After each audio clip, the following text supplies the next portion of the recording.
Hello students, welcome to Websphere Solutions. मैंने अपनी पिछली वीडियो में आपको रिएक्ट बता दिया था क्या होता है, और मैंने JSX फॉर्मेट बता दिया था कि हमारा रिएक्ट का जितना भी कोड लिखा होता है वो हमारे JSX फॉर्मेट में लिखा होता है। JSX का मतलब होता है बेसिकली कि हमारे जावास्क्रिप्ट के अंदर HTML के कोड को एम्बेड करना, या हमारे जावास्क्रिप्ट के अंदर HTML के कोड को लिखना। रिएक्ट ना ही तो हमारा प्योर HTML का कोड होता है, ना ही JS का कोड होता है। तो अब हम क्या करेंगे, अपने वेरिएबल्स को जो है सेट करेंगे रिएक्ट के अंदर।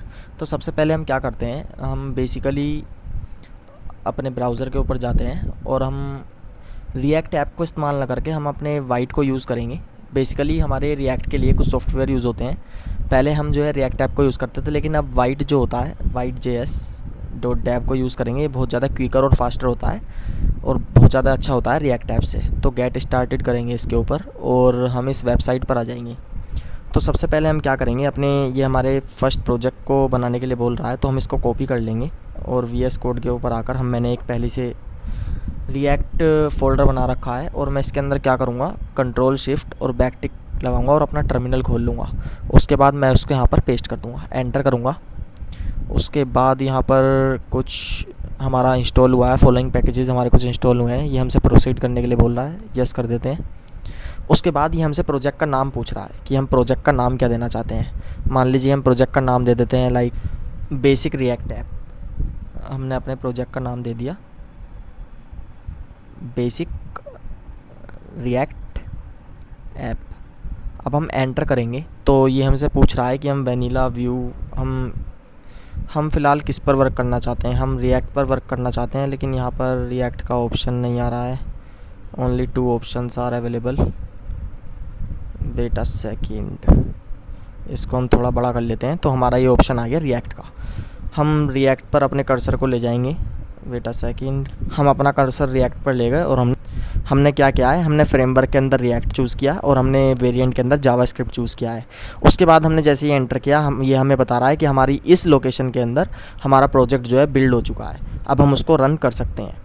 बेसिकली हम क्या करेंगे, हम ये कमांड अगर जो हम यूज़ करेंगे तो हमारा जो है ऐप जो है रन कर जाएगा। और हम इसको देख भी सकते हैं कैसे, अगर हम यहाँ पर देखें तो हमारी कुछ फाइल्स इंस्टॉल हो गई हैं।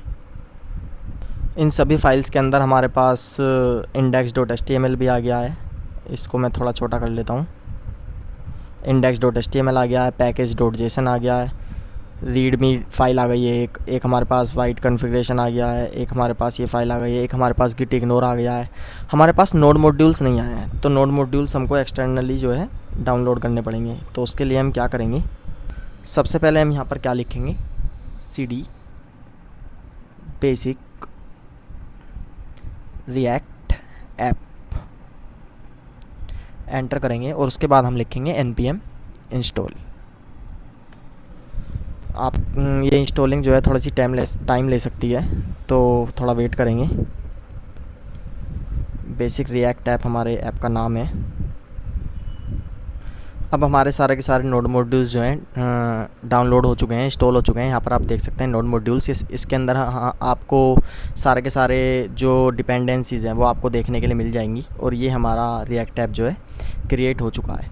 अब हम क्या करेंगे, बेसिकली अपने रिएक्ट ऐप को ब्राउज़र पर देखने के लिए या सबमिट करने के लिए या उसको इम्प्लीमेंट करने के लिए हम एक कमांड का यूज़ करते हैं। और वो कमांड क्या होती है, npm run dev। हम इस कमांड का यूज़ करेंगे अपने रिएक्ट ऐप को इम्प्लीमेंट करने के लिए। अब जैसे ही मैं एंटर करूँगा तो यहाँ पर हमारा एक लोकल स्टोरेज का एक लिंक आ गया है। अब मैं इसको Ctrl+C, इस लिंक पर हमारी जो है ऐप बिल्ड हो चुकी है। अब मैं जैसे ही इसको देखूँगा, यहाँ पर मैं Ctrl+V करूँगा तो यहाँ पर हमारी जो है ये हमारे रिएक्ट ऐप का होम पेज है, जिसके अंदर ये हमारा वाइट का सिंबल है और ये हमारा रिएक्ट का सिंबल है। यहाँ पर हमारा एक काउंट दिया गया है। अगर मैं इस पर क्लिक करूँगा, जितनी बार मैं क्लिक करूँगा उतना हमारा काउंट जो है बढ़ता चला जाएगा। तो ये हमारा एक होम पेज बन चुका है। हम चाहें तो इसको एडिट भी कर सकते हैं, वो चीज़ें हम बाद में सीख रहे होंगे, लेकिन फ़िलहाल हमें सीखना होगा कि हमारी ये जितनी भी डिपेंडेंसीज़ यहाँ पर आई हैं, इन फाइल्स का मतलब क्या है। अब जैसे ये नोड मॉड्यूल्स है, इसके अंदर हमारी काफ़ी सारी डिपेंडेंसीज़ है। यहाँ पर हमारा बाबल भी आ गया। बाबल मैंने आपको बताया था, ये हमारे JSX के कोड को जावास्क्रिप्ट के अंदर कन्वर्ट करता है।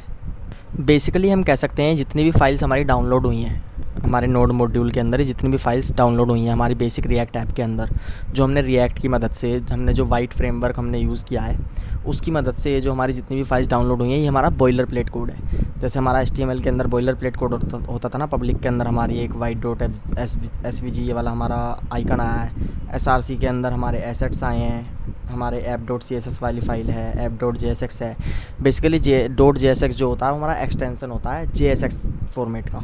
जैसे HTML का .html होता है, JS का .js होता है, ऐसी JSX का होता है .jsx एक्सटेंशन।